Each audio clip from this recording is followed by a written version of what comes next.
apa yang terjadi? Kita mungkin tidak akan pulih dari perasaan kehilangan. Mungkin bisa berbulan-bulan. Bahkan kalau orang-orang iman bisa hilang. Begitulah kata Nabi, orang-orang yang meninggalkan salat asar.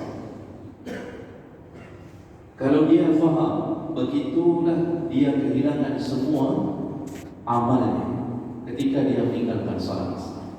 Maka sungguh merugi orang-orang yang hari ini. Masya Allah, begitu saja dia tinggalkan salat asar. Jadi pertama sekali yang menyebabkan ancaman ini begitu berat, karena Allah sendiri yang merekomendasi jaga salat asar. Yang kedua, alasan kenapa salat asar menjadi penentu hilangnya amal, karena salat asar ini adalah bukti daripada iman.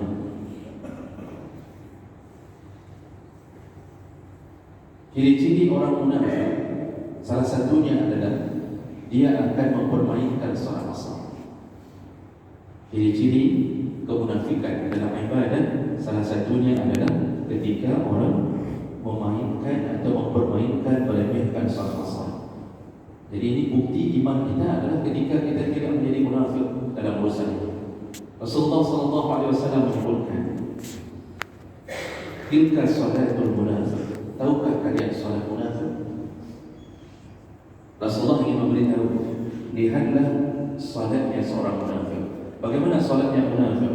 Yajlisu yarqub asyam.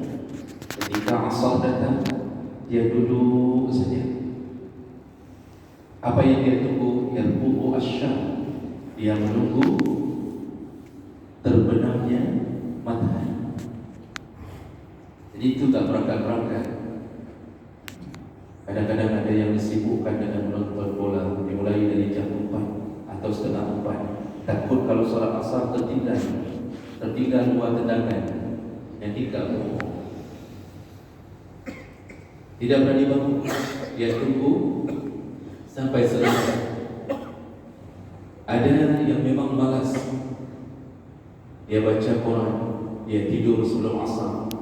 Dia sadar tapi dia tidak segera salat asar. Ada yang disibukkan dengan pekerjaannya, langganan banyak,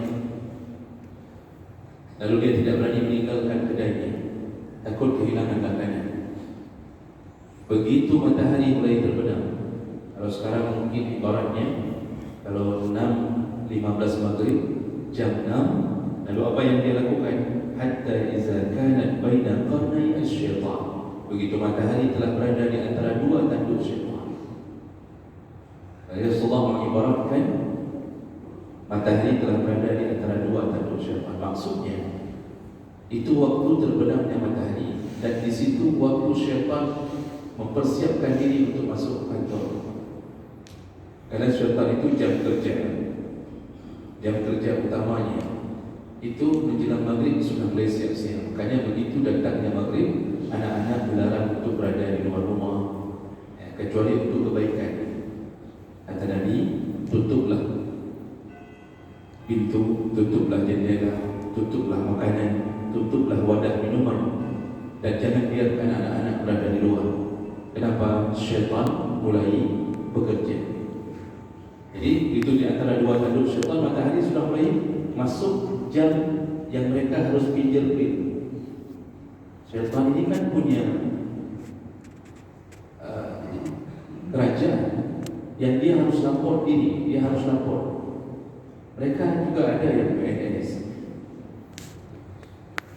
dan tidak semua PNS syaitan. Mereka juga begitu kerja, dan mereka dapat makan, diberikan makan dari kerajaan. Cuma saya tidak tahu pemilunya apakah sama-sama 2024 atau tidak, Allah. Yang saya tidak tahu.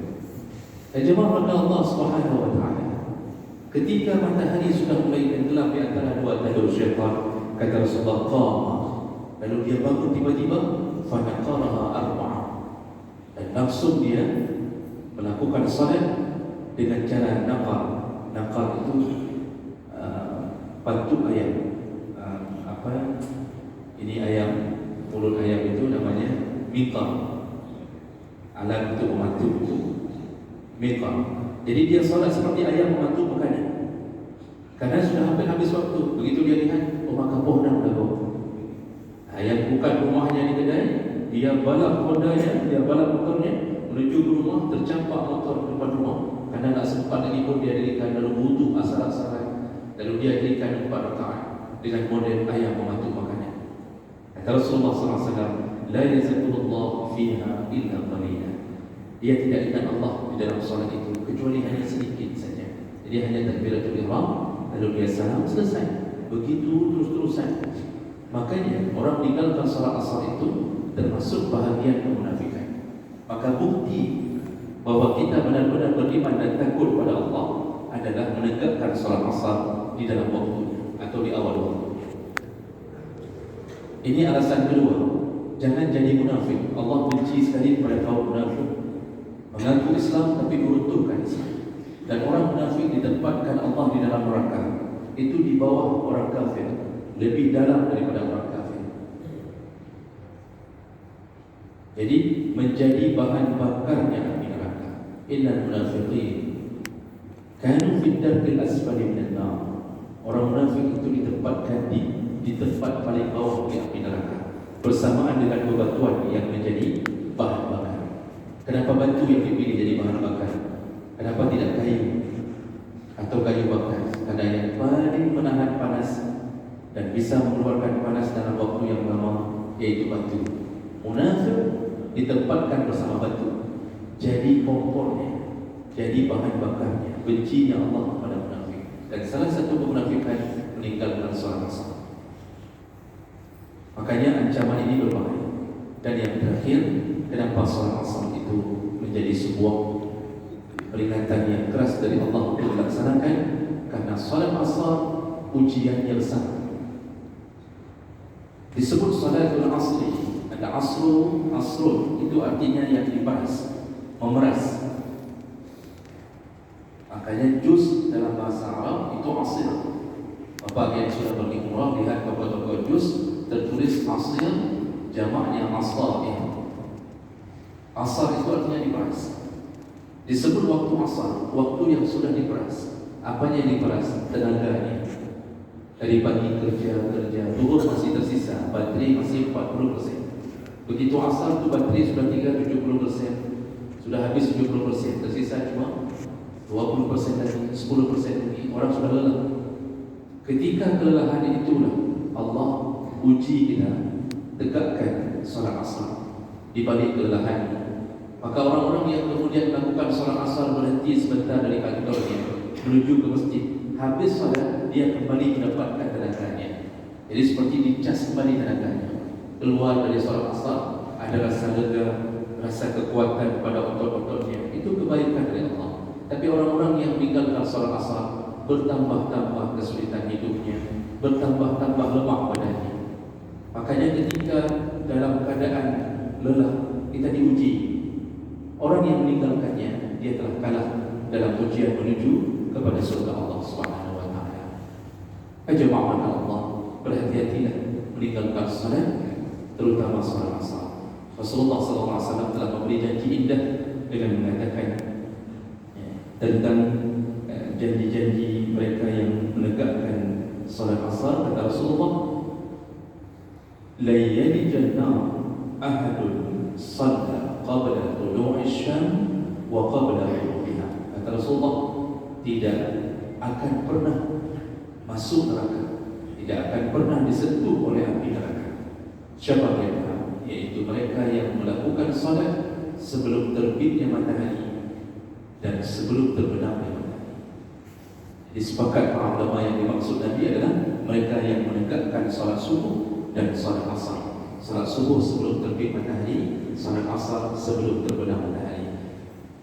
Orang yang menegakkan dua salat ini, maka dijamin tidak akan tersentuh oleh api neraka, kecuali dia menyengajakan melakukan dosa besar yang lain. Dan janji Nabi yang terakhir dalam dua urusan salat ini, kata Rasulullah, man shalla salatan bardain, barang siapa yang menegakkan dua salat yang dingin, itu yang dimaksud subuh dan asar. Subuh dingin, asar dingin. Asar dingin dari teriknya matahari siang, subuh memang sangat dingin. Orang yang menegakkan 2 solat dini ini, kata Rasulullah, dijamin masuk surga Allah Subhanahu wa taala.